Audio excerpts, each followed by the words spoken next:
Aquí da inicio el programa de opinión más influyente de la radio. Las emisoras Democracia AM y XFM presentan la revista de opinión Democracia, con la conducción y dirección de Gonzalo Rosero. No puede haber diálogo sin libertad de expresión. No puede haber diálogo sin libertad de expresión. Ella es el alma de un pueblo. Sin amilanarse. Sin amilanarse. Este Ecuador amazónico, desde siempre y hasta siempre. ¡Viva la patria! Combatiremos la corrupción. La de ahora y la de ayer. Y la que podría venir. La de adentro y la de afuera. La revista de opinión Democracia. Los temas realmente relevantes, analizados con la visión crítica del periodismo libre. Da inicio la revista de opinión Democracia, el programa en el que usted cree. Comenzamos. Gonzalo Rosero, credibilidad incuestionable.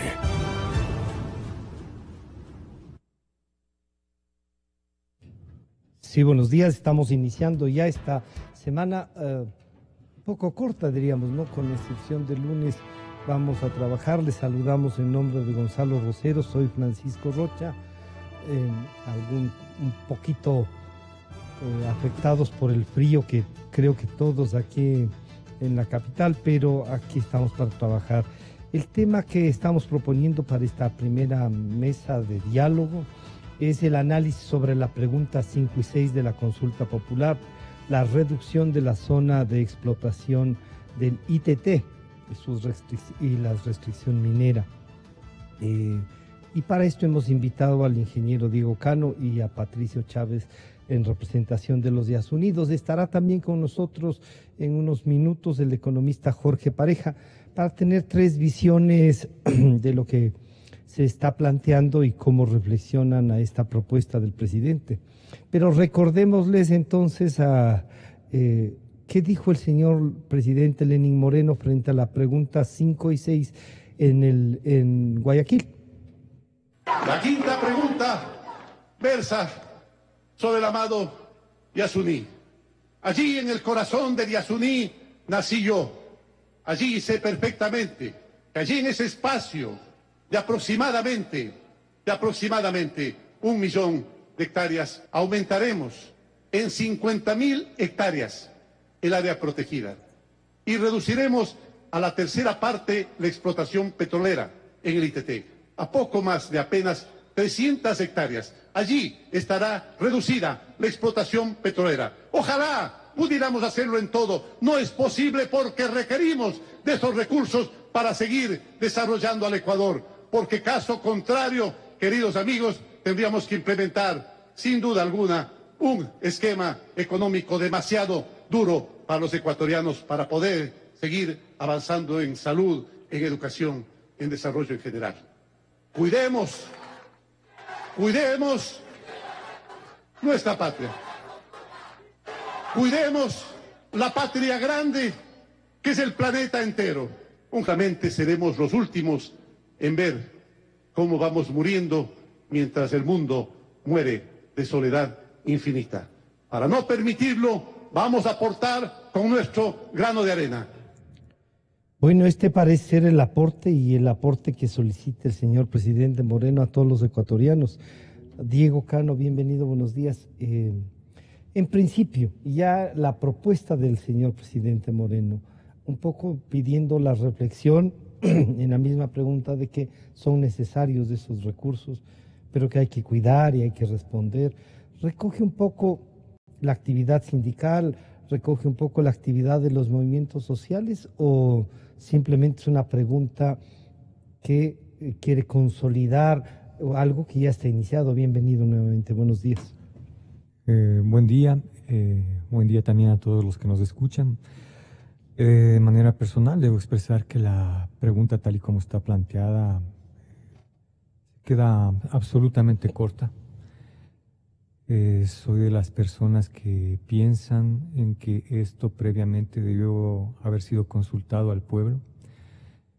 Creo que todo ese esfuerzo que se realizó en el año 2014 para la recolección de firmas por parte de este grupo de jóvenes autodenominados Yasunidos, tenía que darse la oportunidad, ya que en ese momento no se lo hizo.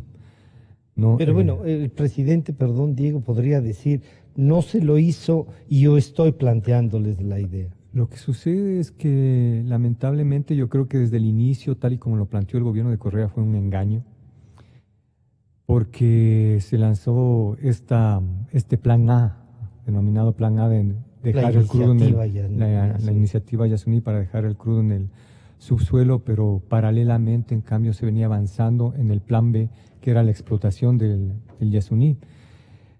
Y después me parece que ya era una cuestión de tiempo nada más, hasta madurar el asunto, cuando ya no se iba a obtener lo que denominaron el apoyo del mundo, ¿no es cierto?, en los 3.600 millones de dólares que se planteaba recolectar en 13 años. Entonces ya se justificó que no supuestamente encontraba razones para explotar. Sí, dijo, el mundo nos ha fallado, ¿no? Eso es lo que dijo, el mundo nos ha fallado, pero yo creo que el mundo también estaba a la expectativa de cuán serio era la propuesta, y creo que ningún país y ningún donador veía que en serio se estaban haciendo las cosas para dejar el crudo en su suelo y evitar que se echen 400 millones de toneladas de dióxido de carbono a la atmósfera, que era lo que supuestamente se pretendía. Y cabe recordar que en toda esta década, además, el país nunca obtuvo tantos recursos económicos, sobre todo en momentos en los que los precios del petróleo en el mercado internacional eran muy altos, en los que se planteó el cambio de la matriz energética, el cambio de la matriz productiva. Entonces, desde mi punto de vista, insisto, yo creo que la pregunta hubiera sido tal y como la plantearon los Yasunidos en el momento de recolección de firmas en la campaña que se hizo durante el 2014. Queremos saludar también al economista Jorge Pareja. Bienvenido, buenos días. Pero Patricio Chávez, los Yasunidos se sienten un poco con alguna respuesta. El presidente Moreno recoge algo de lo que fue la lucha de ustedes, que entusiasmó al país, que con indignación todos rechazamos la posibilidad de que lo que nos ha recordado Diego Cano no se preguntó en su momento y que ahora parece es evidente, están produciendo y no se puede hacer sino lo que el presidente Moreno dice. Bienvenido, buenos días. Buenos días, muchas gracias por la invitación y buenos días, gustoso estar aquí con los compañeros de mesa. Como decía Diego anteriormente, nosotros nos apostábamos por digamos que el saldar la deuda con ese casi 1 millón de ecuatorianos que firmaron por la consulta. Recuerden que en 6 meses un grupo de jóvenes, en su mayoría, que no tenían ni estructura, ni dinero, ni estaban financiados, como decía en ese momento el presidente Correa, llegó a decir que en algún momento estuvimos financiados por Chevron, Texaco, etcétera, etcétera. Habíamos recolectado casi 1 millón de firmas y eso evidentemente se debía a un esfuerzo impresionante que tuvimos que hacer, de la que fui parte y de la que, digamos que ojalá no habría que volver a hacer, porque el esfuerzo fue inmenso, pero que logramos por, como usted dice, todo el entusiasmo de la gente, por todo el entusiasmo que había de los ecuatorianos, ¿no? Nosotros creíamos que esto iba a ser el presidente Moreno, sin embargo, no hizo, y no creo que sea porque, digamos, creo que le falta voluntad política. Efectivamente, creo que pudo haberse hecho la misma pregunta. Nosotros presentamos esa pregunta con los respaldos electrónicos, con el escaneaje de los casi 110,000 formularios que apoyaban esta pregunta.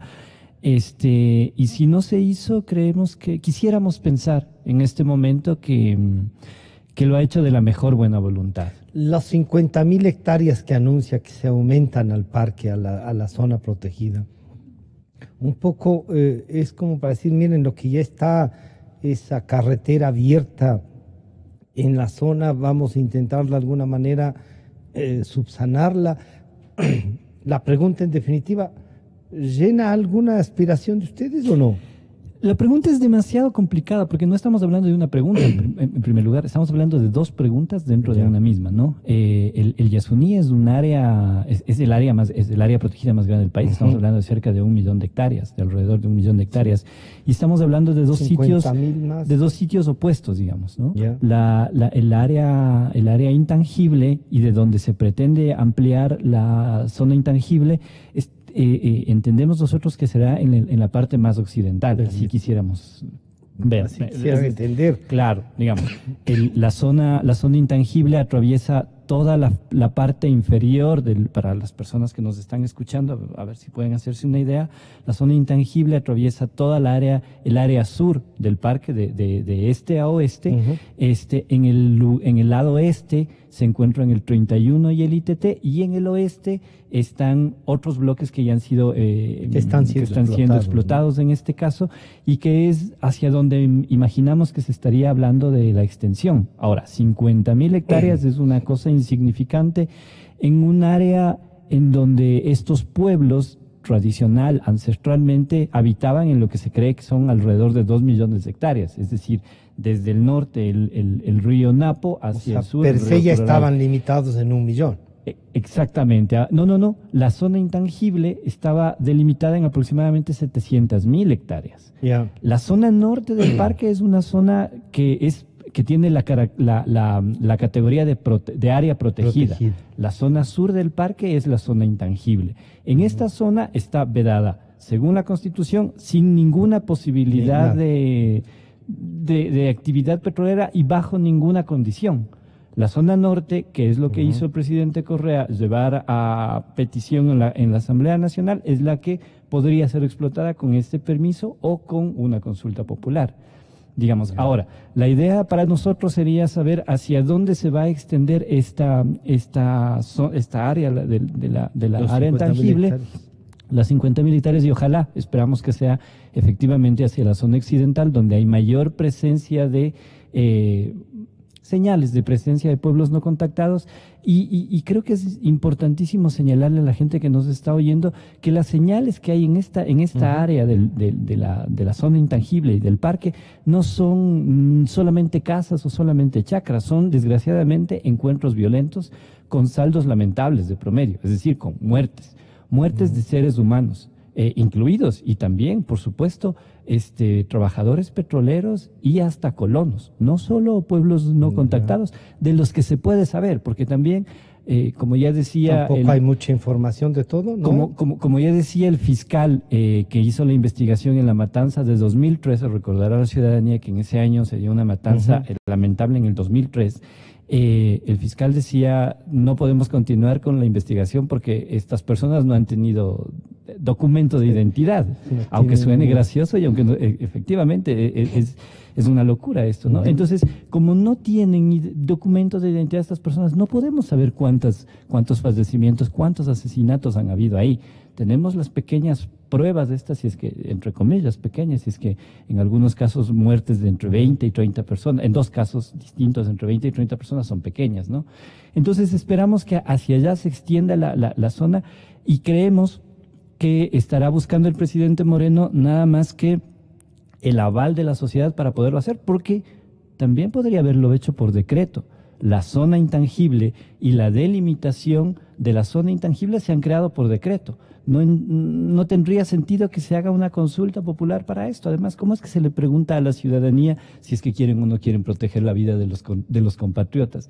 Es una cosa que uno no termina de entender, a menos, insisto, y queremos creer así, que sea efectivamente que el presidente Moreno quiera tener la fuerza suficiente como para evitarse cualquier otro tipo de problemas y decir, esto es lo que ha mandado el pueblo ecuatoriano.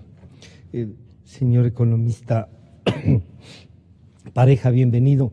Bueno, la discusión está si es suficiente o no, o esta es una opción que el presidente Moreno nos está diciendo. La quinta y la sexta pregunta tienen que ver con la explotación petrolera, con la minería.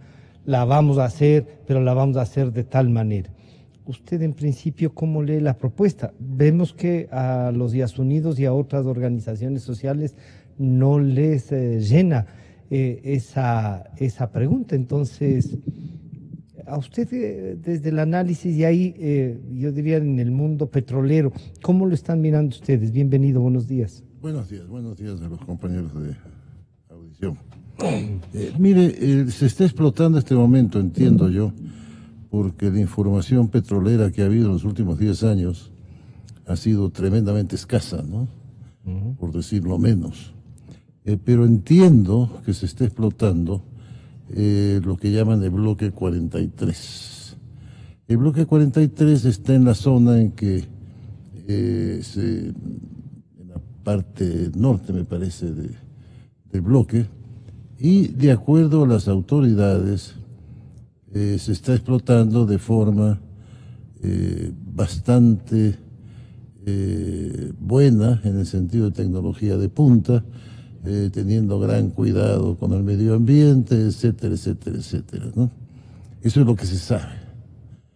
Ahora, se está explotando también, de lo poco que se conoce, alrededor de este momento, alrededor de 50.000 barriles diarios, de un crudo de 14 grados API, con alto contenido de vanadio y alto contenido de azufre. Este crudo, inicialmente cuando se descubrió, en los años 80, 90, se suponía que se iba a hacer allí una planta de mejoramiento de crudo para subir su densidad a 20, 21, 22 grados API, y el residuo utilizarlo para una planta termoeléctrica que produzca pues 300, 400 megavatios de electricidad y tender una línea que conectara esa zona con Santa Rosa, aquí en el sur de Quito. Ese era un proyecto que costaba, pues, siendo prudentes, alrededor de $6.000 millones, ¿no? Entre la exploración, crudo mejorado y lo otro. Obviamente, pues ese proyecto es inviable desde el punto de vista de inversión. Entonces se ha optado, entiendo yo, que se ha optado por transportar esos 40 y pico mil barriles diarios, en el OCP mismo, ¿no? Que pueden ser un poco más quizás, a Edén Yuturi, que está cercano, y transportarlo con agua de formación, porque simplemente 14 grados API no fluye, ¿no? Es casi una brea. No hay manera que fluya. Entonces, en Yuturi se lo separa el petróleo del agua de formación y se lo inyecta al agua de formación nuevamente a la formación respectiva más cercana. Esperamos que dentro de todas las normas que son de la industria. Y el crudo se incorpora o se incorporará al crudo que se bombea en el OCP. Ahí surgen una serie de preguntas, ¿no? Primero, el OCP está transportando crudo de 18 a 20 grados API, más o menos, con 100 y pico de mil barriles diarios. Si a esos 30.000, por dar una cifra, diarios, se le aumentan 40, 45 mil barriles diarios de crudo de 14 grados API, y esta no es una conclusión pero ni ética, ni claro, moral, ni simpática, ni nada, sino pero que puede ser una realidad. Eso no es una realidad. Va a bajar el API de exportación de los 20 grados a 16 grados o algo así. Habría que no son curvas asintóticas, pero más o menos sería como crudo de con lo cual 16 grados. Estaríamos perdiendo plata. Con lo cual se perdería el precio. O sea, habría un precio menor. Entonces, aparte de toda consideración de medio ambiente o de otro tipo que haya, también yo creo que en el cálculo que se haga, que quien quiera que lo haga, habrá que incluir también no solamente el costo de producción, sea cual fuere, el costo de transportar el crudo hasta el Yuturi, la separación de agua con petróleo y la pérdida de precio el momento que se exporta, ¿no? Entonces, es un problema aritmético, pero que hay que hacerlo, porque no es problema de sacar crudo por sacar crudo, el problema es sacar crudo a un precio razonable que le dé al fisco una renta apropiada para enfrentar el huracán de 10 años que hemos sufrido, ¿no? Pero ahí tendríamos una pregunta que diría, entonces no vale la pena explotar. No sé, lo que estoy diciendo es que hay que hacer que hay números. que hacer esos números. Antes de explotar, mire, tecnológicamente hoy día tecnología suficiente para explotar ese campo. Y si se lo hace bien, es posible reducir a una proporción aceptable el daño o la afectación al medio ambiente. Pero el problema va más allá, no solamente ese que es el ético o moral o como quiera usted llamarlo, es el tema económico de pérdidas y ganancias. ¿Vale la pena? Entonces hay la pregunta al de final saber de las primero, cuentas es hacer números, ¿cuál es? hacer números, a ver con los números que resulta, primero. Y segundo, hay que pensar de que, abondando al otro lado de la ecuación, que durante 10 años la industria petrolera en el Ecuador sufrió un huracán peor que el de Irma, continuamente, y el petróleo en el Ecuador sirvió para simplemente llenar la caja fiscal para una serie de temas que la sociedad conoce, y no se hizo exploración, se descuidó la refinación, que son los dos extremos del esquema del upstream y downstream. Al no haber exploración no se han incorporado nuevas reservas, con la excepción de la del ITT, que ya estaban ahí desde hace muchos años, y cositas pequeñas que se han incorporado por aquí y por allá.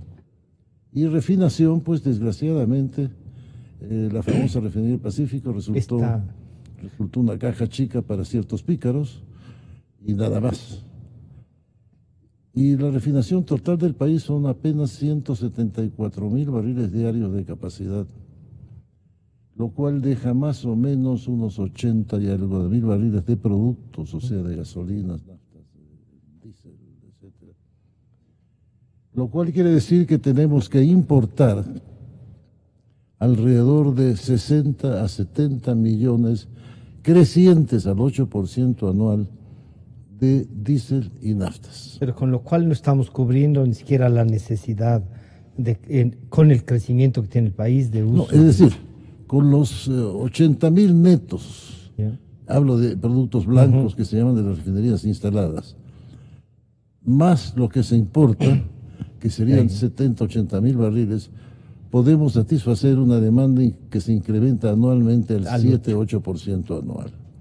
Eso se descuidó totalmente, entonces requiere un desembolso enorme de dinero para mantener funcionando la economía. Alrededor de en 6-7 años, digamos, que es lo que se demora en hacer una refinería, eso puede costar unos 30,000 millones de dólares. Entonces, menciono estas cifras para explicar, no justificar, explicar que cualquier gobierno que sea, y yo no soy del gobierno ni voté siquiera por este gobierno, cualquier gobierno que venga va a tener una necesidad muy fuerte de fondos. Y esos fondos no nos queda sino en el petróleo, diríamos, Diego Cano, porque si no están, si no se hacen las ecuaciones más allá, como ha repetido, moral, éticamente o incluso de aspiraciones, esta es una realidad en la que nos hemos quedado, y en algunos casos nos hemos quedado porque la mayoría ha votado a favor de esto, ¿no? Bueno, creo que es lamentable todo lo que sucedió en el país en este tiempo, en los pasados 10 años. Yo creo que de inicio siempre deberíamos partir de esto, justamente, de cuáles son los principios éticos y morales que rigen la vida de un país y de un pueblo. Porque en función de las necesidades económicas se puede justificar todo. Y vemos que en 10 años han logrado justificar todo lo que les ha dado la gana, haciendo gala de un cinismo extremo, ¿no? Cuando debería ser totalmente lo contrario. Ahora nos encontramos en esta disyuntiva, en este dilema del qué hacer frente a las necesidades extremas de recursos económicos urgentes ante una crisis que la venimos viviendo desde hace tiempo y que ha sido negada varias veces con esto de la mesa servida y la mesa no servida, ¿verdad? ¿No? Entonces, vamos a ver que luego que pase el tema de la consulta que ha sido exigida desde diferentes sectores, como la posibilidad de entrar en un proceso de desmonte de un proyecto político que desde mi punto de vista resultó nefasto, ¿no? Para dar paso después a otras acciones dentro de ese desmonte que puedan realmente permitir que el Estado entre en un verdadero proceso de democracia, y sobre todo con esto que hemos exigido desde muchos sectores, la posibilidad de una participación directa en las decisiones trascendentales. Estamos hablando de una verdadera democracia directa, no solamente participativa, sino la posibilidad de ser parte de las decisiones. Pero ahí vamos a encontrarnos con lo que dice Patricio Chávez, ¿no? No sabemos si solo lo que quiere el señor presidente Moreno es la autorización. Le bastaba con lo que tiene el Congreso, nos ha dicho él.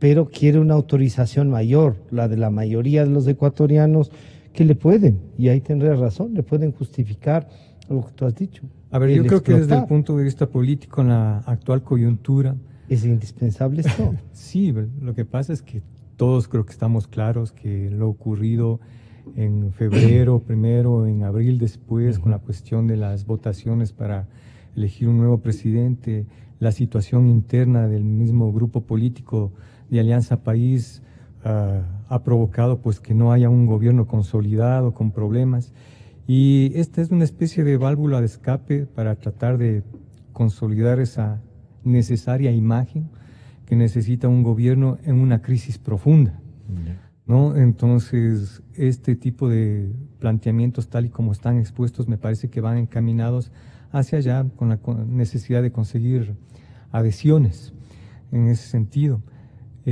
O sea, si abre una puerta pequeña, porque lo que yo siempre reflexiono es el mismo grupo, ganaron ellos. Es verdad que con menos votos, casi no la ganan, pero tienen mayoría en la Asamblea.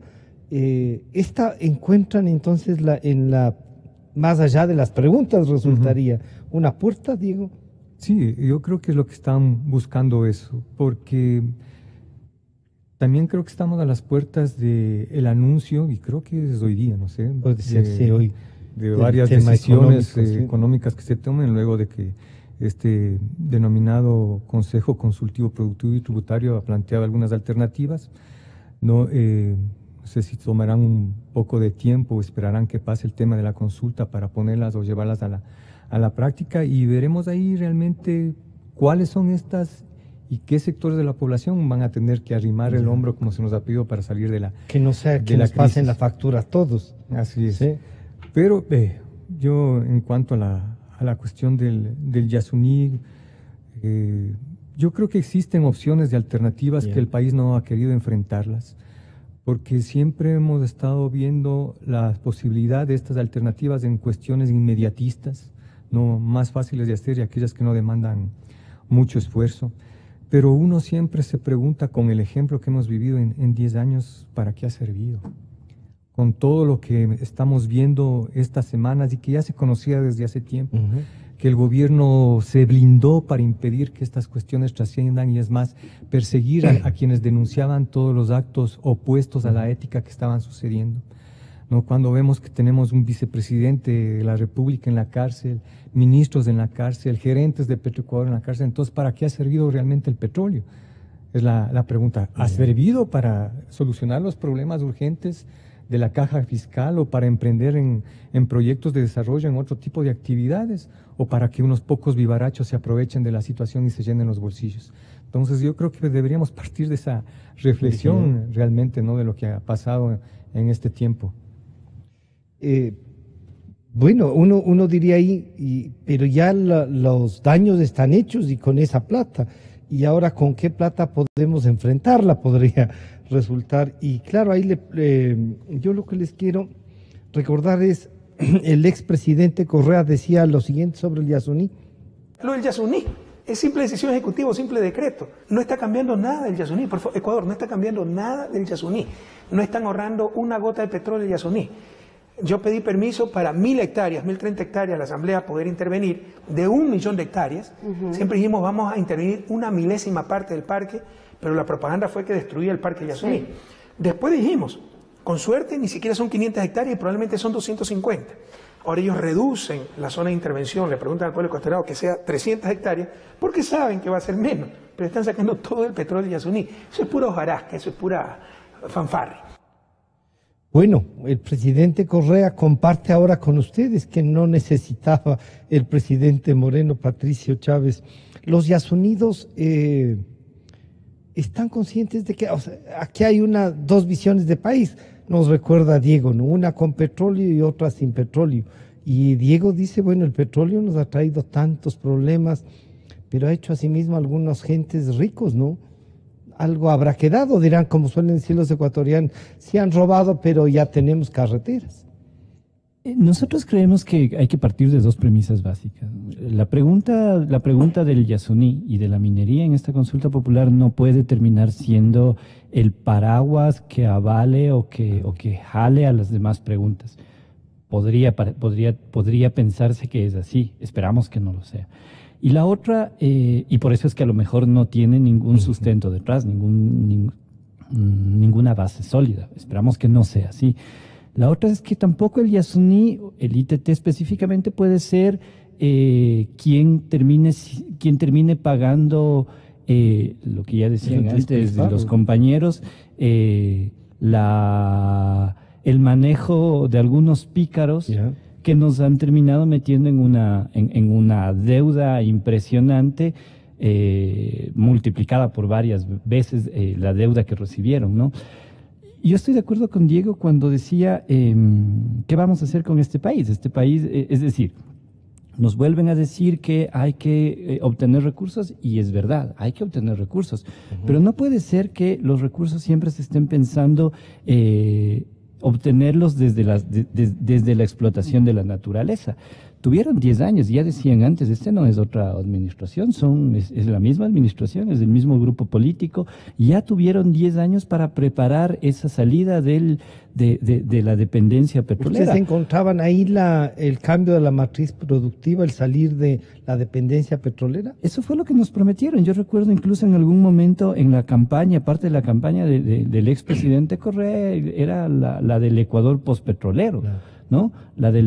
Estoy hablando de la campaña, ni siquiera estoy hablando de ya la administración.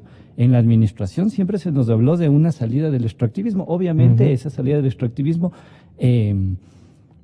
profundizando el extractivismo, como si dijéramos en el país vamos a terminar con el cáncer y vamos a terminar con el SIDA, desapareciendo a los enfermos. Es una esa cosa... era la propuesta esa parecería ser la propuesta que tenían, ¿no? Pero en estos 10 años, ¿cómo se prepararon para efectivamente dejar de depender del petróleo? No lo hicieron. Y ahora nos vienen a decir nuevamente que efectivamente hay que pagar cuentas, hay que desarrollar el país, y desgraciadamente otra vez va a tener que ser la naturaleza y van a tener que ser los pueblos indígenas en este caso los que terminen pagando esas cuentas. ¿Y cuándo van a pagar los responsables verdaderamente? Si estamos hablando el periodista Villavicencio hacía una denuncia y hablaba de entre 2.000 y 4.000 millones de dólares de perjuicio al Estado por precios, unos... ¿no? Exactamente, por unos malos solo manejos. Negociando el precio. Exactamente, por malos manejos petroleros que se perdió en este país. Si nosotros recordamos, cuando se hablaba de la iniciativa Yasuní ITT, se hablaba de 3.600 millones. Sí. Estos 2 o 4.000 millones de dólares habrían pagado, ahí, claro. habrían servido para salvar el Yasuní. ¿Dónde está ese dinero? El dinero, para las personas que nos están oyendo, el dinero no se esfuma, el dinero se transforma en bienes muebles, digamos. El dinero se concreta en en casas, en autos, en empresas, cuentas, ¿no? en cuentas.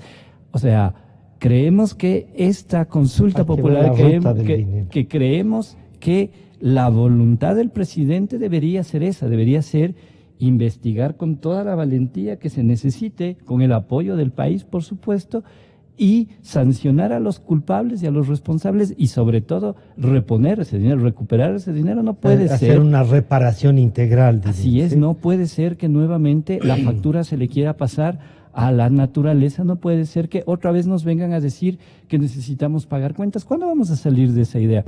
En otro debate, en otra radio, hablábamos con otra persona experto en petróleo y él decía, Noruega tiene esta cantidad de dinero y tiene esta reserva y no sé qué.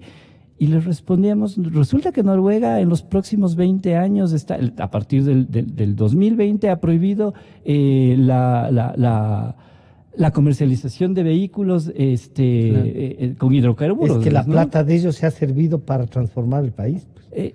Aquí ha servido para enriquecer unos cuantos. Aquí ha servido para enriquecer unos cuantos, pero además lo que quería decir es que Noruega ya está pensando en una cosa que supere los hidrocarburos, que supere el petróleo, la dependencia del petróleo. Nosotros seguimos pensando en esto, las cuentas se hacen a décadas futuras de cuánto petróleo vamos a sacar, de cuánto va a valer. Pero el mundo ya está en otra movida. El mundo está pensando en las energías renovables. Las empresas petroleras y las empresas automotrices están pensando en otra cosa. Ya estamos, y nosotros seguimos en esto. ¿Cuándo vamos a superar eso? Pero Patricio, claro, ahí uno dice las empresas están pensando, Noruega está pensando, pero economista pareja, ¿el Ecuador podrá comenzar a pensar así como Noruega o como las empresas mismas que ya tienen solucionado el problema energético o por lo menos comercialmente saben cómo van a mudar en el tipo de negocio que tienen? No podrá, debería. ¿No? Debería. Mire, que sí es una referencia nada más. Uslar Pietri, un escritor venezolano que ha muerto, decía que uno de los problemas de Venezuela era que tenía lo que él llamaba el estiércol del diablo, petróleo. Realmente casi todo país petrolero, con excepción de Noruega, que ha manejado sus cosas con un sentido común escandinavo extraordinario, el petróleo le ha sido desfavorable. En eso, desfavorable en sentido de Que ha desarrollo. generado unos desajustes Con sociales. excepción de por ciertos decirlo países de- del Golfo Pérsico que hoy día ya se han dado cuenta de la cosa como es. Bueno, dicho eso, quiero insistir en que no es culpa del petróleo. Es igual, perdón el ejemplo que es un poco vasto, si le echamos la culpa a la Junta de Beneficencia de Guayaquil por las borracheras de los señores de la esquina que se sacaron la lotería, ¿no? Un problema de disciplina moral del pueblo, de cultura, de falta de educación de la gente, falta de responsabilidad del Estado de haber inculcado en la formación de las escuelas. Recordemos, por ejemplo, que el gobierno anterior suspendió en las escuelas la educación cívica, por ejemplo. Cuando hay una falta de educación me refiero no a leer y escribir, sino falta de cultura política, falta de cultura intelectualmente hablando, pues los gobiernos serán como el del señor Correa o como la que se dio con una exageración más alta en el caso de Hitler en Alemania, o Mussolini en Italia, o Stalin en la vieja Unión Soviética, ¿no? ¿sí? Cuando todo se destina estrictamente a satisfacer el estómago del gobernante, ¿no? Y sus caprichos. Bueno, pero dicho esto, entonces no quiero echarle la culpa al petróleo de los males del país. La culpa no es del petróleo, sino de los gobernantes y los gobernados, que no hemos sabido dictar ciertas normas en las votaciones, en las opiniones a los gobernantes, ¿no? En cuanto a la segunda parte, que es más importante, porque lo anterior es quién pecó. Todos hemos pecado en algún momento. Del futuro, el otro día escribí un artículo hace un mes más o menos, justamente de ese tema, de no la necesidad, la obligación que tenía el Ecuador en empezar a trabajar ya a mediano y largo plazo en varios sectores de energía no renovable, digamos renovable. Porque no solamente lo que decía el caballero, Mercedes-Benz se retiró de Fórmula 1, por ejemplo, de carreras de Fórmula 1, y entró en toda su capacidad tecnológica a la fórmula eléctrica, la FE. Lo mismo hizo la Porsche. Suecia empezará a construir Volvos en 2 años más, me parece que son eléctricos y no de combustión interna. La ciudad de Los Ángeles, en Estados Unidos, todo el parque automotor municipal de la ciudad, que es una ciudad de 20 millones de habitantes, es eléctrica. Todos los buses, camiones, es decir, está clarísimo que ya el consumo hay un cambio de combustibles, de hidrocarburos, ya por fin, a pesar de los esfuerzos del señor Trump de salirse del Acuerdo de París, parece que la gente civilizada ya se ha dado cuenta de que el problema del petróleo, no el petróleo, sino porque seguiremos viendo petróleo con la pintura del piso, con varios de como los combustión productos interna, de la vida diaria, ¿no? El futuro, sí, bueno, para todo, el celular, la pintura del lápiz de labio de la señora que se pintaba el otro día, hace un momento, en fin, todo es petróleo, pero como combustión, eso está bien. Ahora, el Ecuador es un país bendecido, ¿no? por quien quiera que sea el responsable. Es cuestión de gustos. Mire, somos parte del cinturón de fuego, desgraciadamente, pero toda desgracia tiene una gran fortuna. Eso indica que tendríamos nosotros una gran capacidad de generación geotérmica. Es decir, por ejemplo, en el norte, en el Carche, hay varias posibilidades de generación de electricidad mediante calor térmico de la tierra. Si mal no recuerdo, el nombre de Ecuador, que nunca me ha gustado a mí personalmente como nombre, un poco forzado, en 1830 en Riobamba se tomó eso gracias a la insistencia de mis antepasados nuestros míos, guayaquileños, en error creo yo. Tenemos 12 horas de sol. El nombre Ecuador quiere decir que estamos en el equinoccio. Entonces, podemos utilizar energía solar fácilmente. De eso tenemos conciencia hace muchos años. ¿Qué Tenemos, pasa con los gobiernos termine, entonces? En la región sur del país, en la provincia de Loja, es uno de los pocos sitios en el país donde hay vientos constantes de sur a norte. Entonces tenemos energía eólica. Es decir, toda esa caña que sobra el azúcar. Producción de, no, más que el azúcar, del banano, que somos de la caña de banano. Se puede hacer etanol con la caña de azúcar también. Es decir, hay 40.000, pero hay 20 tipos de productos o de cosas que debemos y podemos desarrollar para generar combustibles sanos que no afecten a la sociedad. Pero eso hay que prepararlo, eso no se puede dar en 2 días.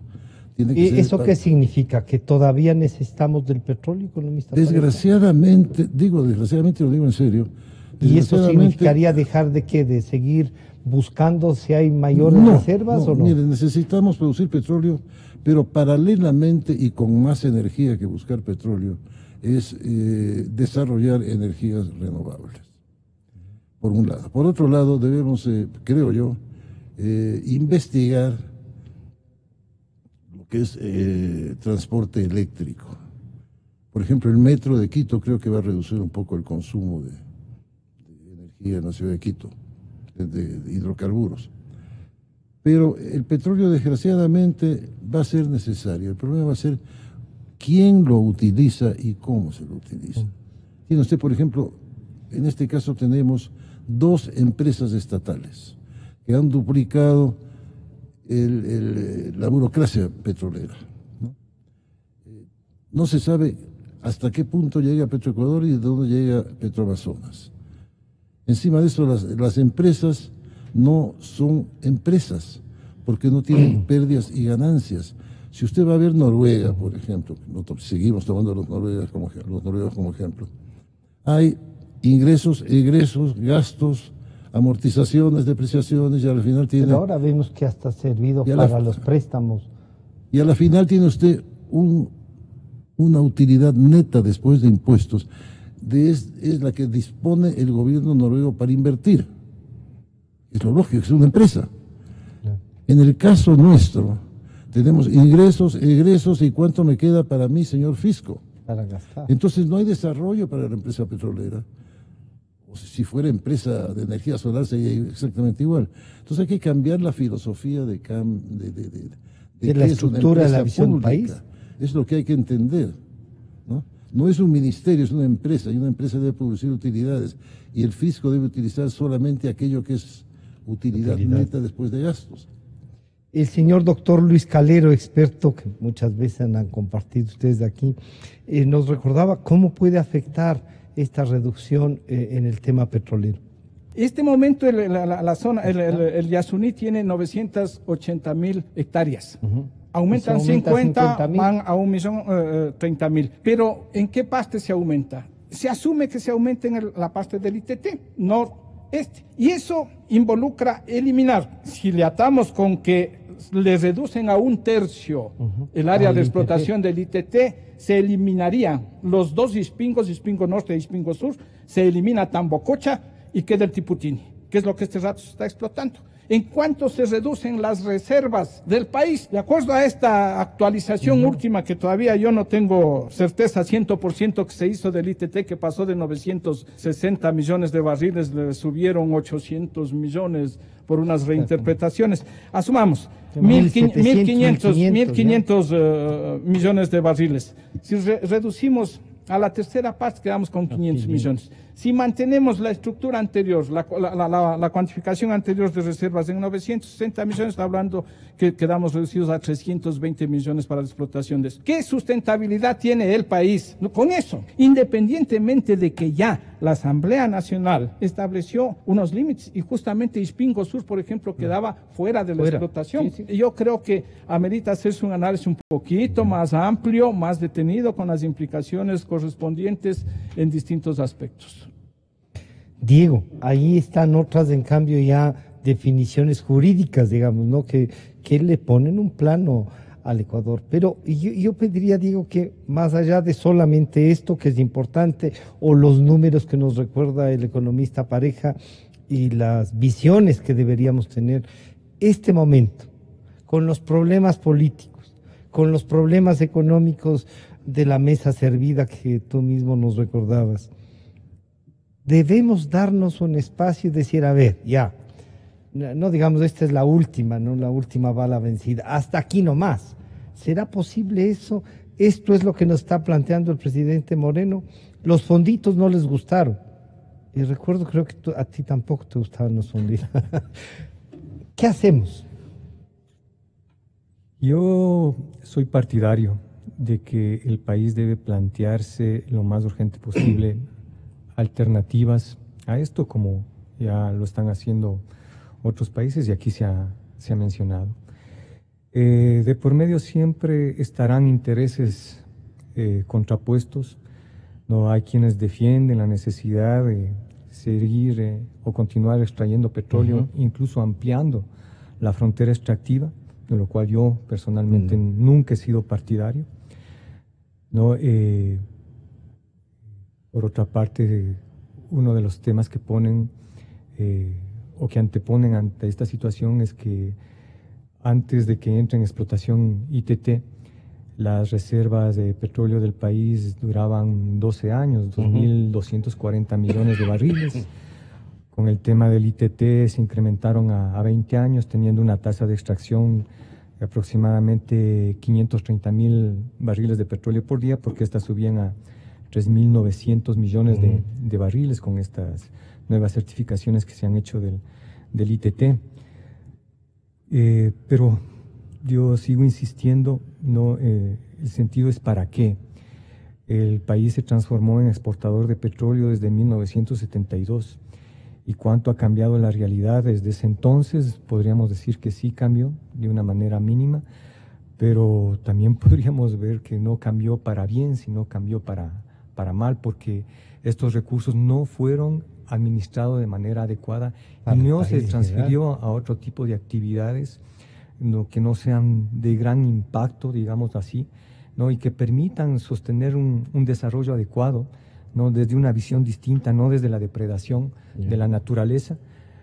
Entonces, volvemos a este debate.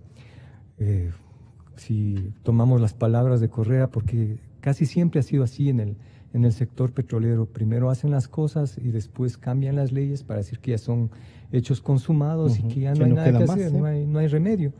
No, para mí sí debería cerrarse el proyecto ITT, porque tomando las palabras de Jorge, incluso habría que hacer un análisis costo-beneficio, claro, y ver en las actuales circunstancias si es que realmente, incluso desde el punto de vista económico, nos beneficia en algo. Pero son 50,000 barriles diarios, ¿no? Sí, pero la mezcla de crudo, como hemos visto, le baja al 16. Le baja a 16 puntos, grados API. Más ¿no? o menos. Este es el denominado crudo Napo, tiene un precio menor que el crudo Oriente en el mercado internacional, ¿no? O ver otras opciones, otras alternativas desde el mismo sector petrolero, incluso de hacer las cosas más eficientes.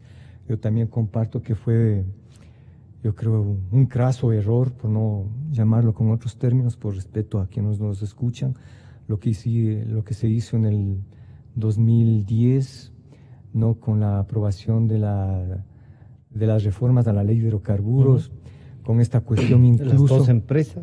Con esta cuestión incluso de lo que se denominó la ley orgánica de empresas públicas, que le dio la capacidad a una sola persona, ¿no? De crear, reformar o eliminar empresas públicas a través de decreto ejecutivo, ¿no? Y esto sucedió en el 2009.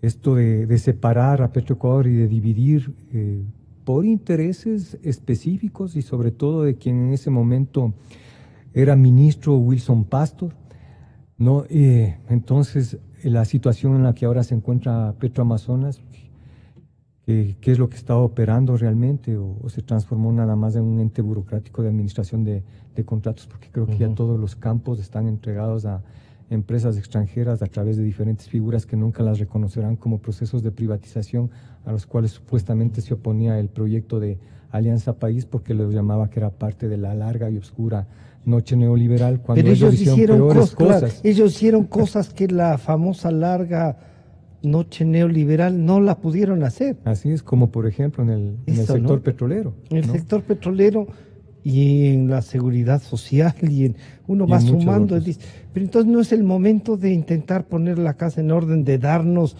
otra oportunidad, Diego. Siempre habrá esa posibilidad. La cuestión es que ahora estamos un poco con la inquietud, habrá que dar tiempo, pero yo recogería lo que aquí también dijo Jorge, en el sentido de que esto no solamente es una responsabilidad de quienes nos han gobernado, sino del pueblo en general. Durante estos últimos 10 años se demostró que teniendo un proyecto político autoritario, despótico, concentrador y verticalista, la capacidad de reacción del pueblo realmente fue mínima frente a lo que debería haberse pulverizaron la organización social, ¿no? Desarticularon toda organización social, cooptaron dirigentes, crearon organizaciones paralelas, adeptos a su proyecto político para que a través de favores, incluso de carácter personal, no neutralizar esa necesidad de la protesta, ¿no? que incluso está plasmada también ahí en la Constitución, si mal no recuerdo, creo que es el artículo 98, el derecho a la resistencia. Pero ahí está una lección enorme que nos deja, no debemos sucumbir frente a situaciones de esa naturaleza y se exige la participación del pueblo en general. ¿Y esto te lleva a votar sí en esta consulta o todavía no has decidido, Diego? Yo creo que hay que analizar cada una de las preguntas. Los anexos también. Los anexos, a ver cómo están planteados, ¿no? ¿Alguna pregunta ya te lleva a decir, por ejemplo, no o sí? Sí, yo, por ejemplo, no soy partidario de la pregunta de la cuestión de la plusvalía. Ya. ¿No? De las otras, como digo, ¿Tú crees que el tema de la ley de la plusvalía debe quedarse? Bueno, eso también es parte de los intereses de cierto sector, sobre todo el sector de la construcción, ¿no? Que Pero que genera trabajo y que genera todo eso, ¿no has calculado pero eso? Lo que pasa es que siempre ponen de por medio esa situación para justificar que hay despidos, que no hay inversión, etcétera, etcétera, cuando aquí lo que se debería convocar, desde mi punto de vista, no es un encuentro nacional en que todos, si se nos exige ser parte de la solución, entonces todos deberíamos arrimar el hombro en ese sentido, ¿sí? Pero, entonces, hay opciones de dónde sacar los recursos que se necesitan, que hemos ¿qué será que no quieran aquí ver? Una cuestión, porque yo creo que Jorge les ha dicho también, oigan, pero esto toma su tiempo, no se puede sentarse a esperar. Pero, a ver, si se trata de la necesidad o desde la urgencia, yo creo que desde la urgencia también se pueden encontrar, ¿no?, las fuentes de ingresos ahí a través de la cuestión de la extinción del dominio de todos a quienes han robado al país, porque los 2.240 millones de dólares que se han perjudicado posiblemente... En alguna parte tienen que estar. Yo creo que eso se queda corto, porque durante 10 años la opacidad es la que reinaba en todos los contratos del Estado, en todos los grandes contratos del Estado. Yo creo que hay muchos más millones o miles de millones de dólares en corrupción que... Pero entonces te vas a tomar, Diego, un tiempo para resolver hay que leer bien, consulta. Sí, hay que estudiar bien esa cuestión. Insisto, lo de la segunda parte de la consulta, ¿no es cierto?, sobre la cuestión del Yasuní, yo creo que se queda corto, pero como que no nos dejan otra alternativa. Se sienten así también, Patricio, los yasunidos un poco, no sé si atrapados, pero sí comprometidos con alguien que ya no solo les está diciendo esto es posible, sino, a ver, hasta aquí se puede. ¿Esto les parece bien? ¿Qué otras cosas están pensando ustedes que se puede hacer, no? Nosotros, en lo que respecta a nuestro trabajo, que digamos sería la pregunta 5, 6, y también la primera, me parece que es la que habla de la corrupción, porque habría que pensar que para que en estos 10 años pasados, efectivamente, la naturaleza, al parecer, fue la caja chica de los pícaros, como decía el compañero. Creemos que hay que precisar las preguntas, ¿no? La pregunta del Yasuní es una pregunta que no tiene anexos. Trabajemos los anexos, veamos qué se puede trabajar en esos anexos. ¿Creen que es posible poner unos anexos? Sí. Es que debería ser, porque si no sabemos de qué estamos hablando. O sea, de qué democracia directa nos están hablando, de qué participación social nos hablan si no se permiten colocar anexos. Patricio, en una pregunta ¿cree usted que alguien leerá los anexos? Ustedes con seguridad, pero digamos, el 80% de los votantes ecuatorianos leerá los anexos. Yo quisiera en este momento discrepar un poco con los compañeros de la mesa, y es que yo no creo que hay que responsabilizar a la gente, al pueblo ecuatoriano, por los gobernantes que se han escogido, por los por todo lo que estaban mencionando antes. A mí me parece que todos somos responsables de esto, efectivamente, pero quienes dirigen de alguna forma a este país son los que han buscado eso. Cuando el pueblo ecuatoriano, el 60% de la gente está por debajo del índice de pobreza, de acuerdo a los índices del gobierno anterior, porque habría que ver qué está realmente pasando. Yo camino por las calles ahora y me parece que hace 10 años no había tanta gente trabajando en las calles. Pero en Semplades está el mismo señor que medía la pobreza. Por eso decimos, si son parte de lo mismo que ofrece. Ya tuvieron los 10 años para preparar el camino hacia efectivamente una salida hacia un país postpetrolero, hacia un país postextractivista. ¿Qué es lo que van a hacer ahora? No puede. El Yasuní se está explotando sobre la base de un engaño, de una mentira, ¿no? Nos dijeron que se iba a explotar el Yasuní con tecnología de punta y con un mínimo impacto ambiental. Ni lo uno ni lo otro es verdad. ¿Ustedes podrían probar ya eso? Nosotros se ha dañado más. Nosotros hemos pedido que se conforme una comisión de la que estamos pidiendo ser parte para una verificación in situ, porque es que aquí coincidimos los tres, creo yo, en que la opacidad esa no hay un permitido. velo ahí, ¿no? Ya. Nada es transparente, no se sabe qué está pasando realmente en este momento. Primero en el hacer sector una petrolero, evaluación general. menos en el Yasuní, Ya. así es. Entonces vayamos a ver cuál es el área que ya se ha ocupado, y ahí queremos nuevamente decir que creemos que hay buena voluntad en el presidente Moreno, porque nosotros estamos seguros, con toda seguridad, ya se ocuparon más de las 300 hectáreas de las que se está hablando. Solo la exploración sísmica 3D en el bloque 31 ha ocupado cerca del 40% del área del bloque 31.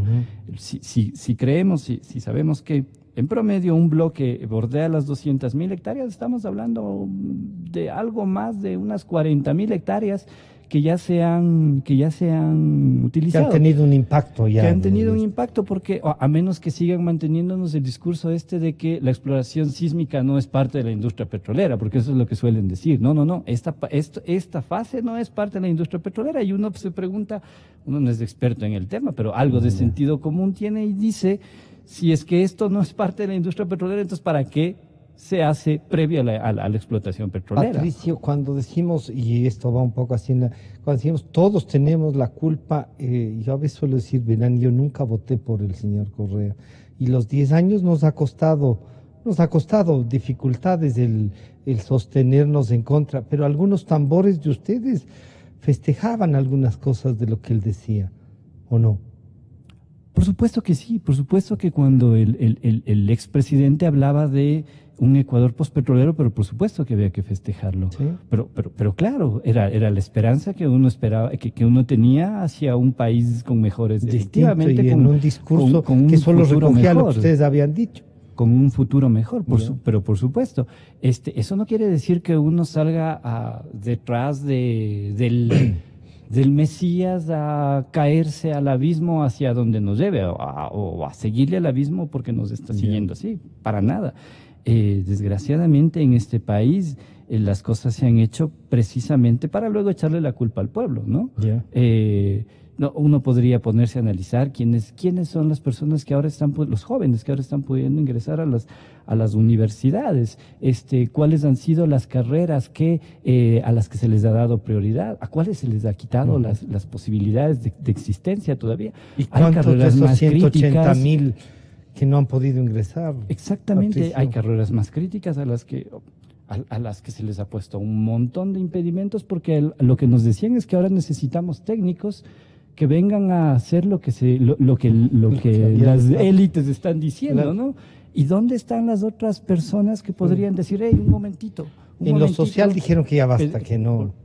Así es. Las redes sociales dijeron ya, por favor. Como decían antes los compañeros de mesa, y se inmiscuyeron en todas las organizaciones sociales, creando otras organizaciones.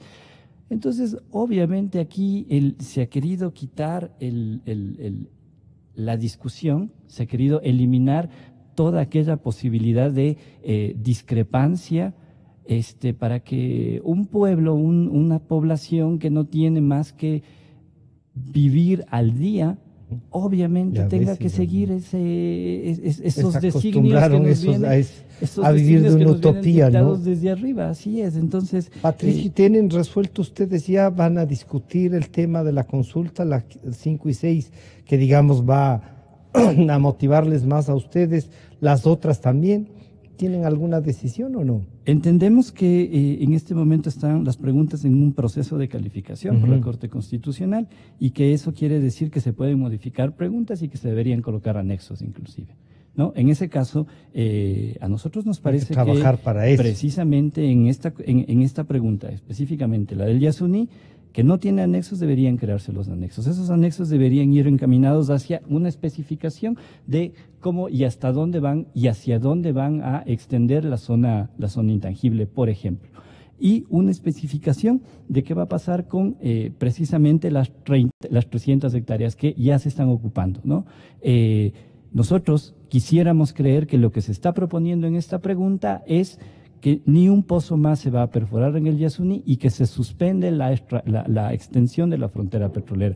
En ese sentido, con con una pregunta más clara, con unos anexos más detallados, uno podría decir, por supuesto, vamos hacia esa consulta y vamos a votar sí en esa consulta. Pero si lo otro es un saludo a la bandera, no. ¿será que va a pasar lo mismo que en la anterior administración? Todo esto es, claro.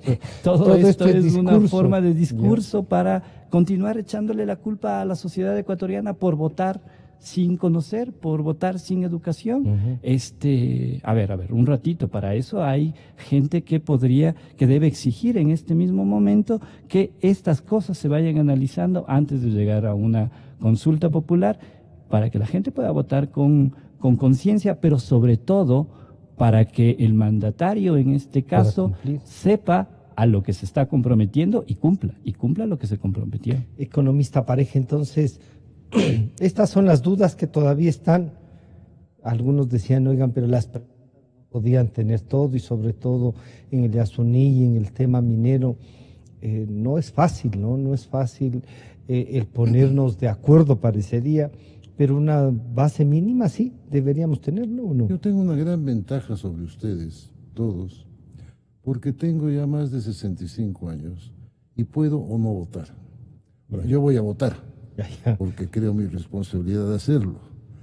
Y voy a votar más que nada por ayudar a un gobierno por el que no voté, pero por el que creo que tiene que dársele una oportunidad por la orfandad que hay de líderes en el país. Uno de los problemas que tiene el país, el Ecuador, es de que los partidos políticos que se han formado en los últimos años, en todo caso, son más que nada figuras alrededor de un candidato para una elección tal. No hay ideología, me refiero a las organizaciones, individualmente es otra cosa. No hay ideología, no hay formación, no hay proselitismo. Si usted ve un país, ya vemos un problema, un país que es un ejemplo, entre comillas, democrático, Estados Unidos.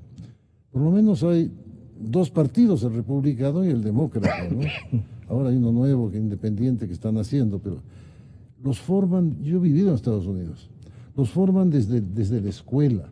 El legislador de la zona manda a la casa de la gente información acerca de su partido, de qué es lo que cree en este tema. Sí, están preocupados mutuamente el votante y el posible elegido. Como Estados Unidos, lo mismo puede decir por Inglaterra o por Francia. Pero aquí los partidos son exclusivamente formados para la elección. Después de eso, cada cual son a su clubes casa, electorales. No me molesten porque estoy ocupado yendo al cine, ¿no? Entonces falta un poco de responsabilidad civil, de querer saber a dónde quiere ir el país.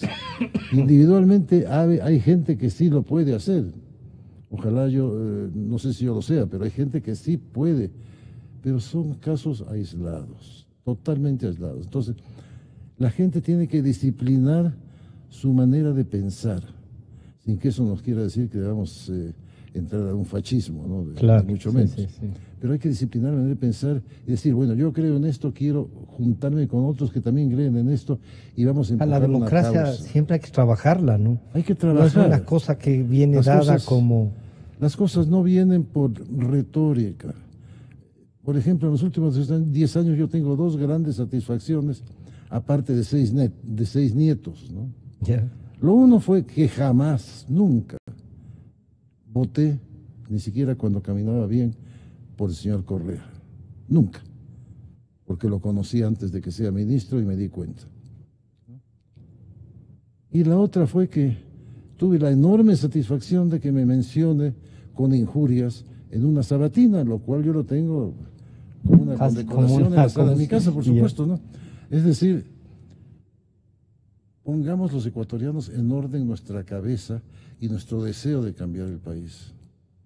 Usted no va a pensar si no cree que hay que darle la oportunidad. Hay que darle la oportunidad al señor Moreno. Y no me importa que sea el señor Moreno, podría el señor Pérez, o podría ser el señor Rodríguez, o el señor, como quiera usted llamarle. El país necesita paz un tiempo y ojalá crear un líder o unas 2, 3 figuras que nos orienten en algo, porque este momento, perdóname, puede ser que el cinismo de una persona de mi edad, que es normal también, me diga que yo no veo ningún líder en el país. Un líder que conduzca el país no veo a ninguno. Y necesitamos un líder. Entonces nos quedamos con esta propuesta de darnos un espacio mutuamente, ¿no? Yo quiero agradecer al economista Jorge Pareja, a Diego Cano y a Patricio Chávez que nos han acompañado a reflexionar estas dos preguntas, la quinta y la sexta.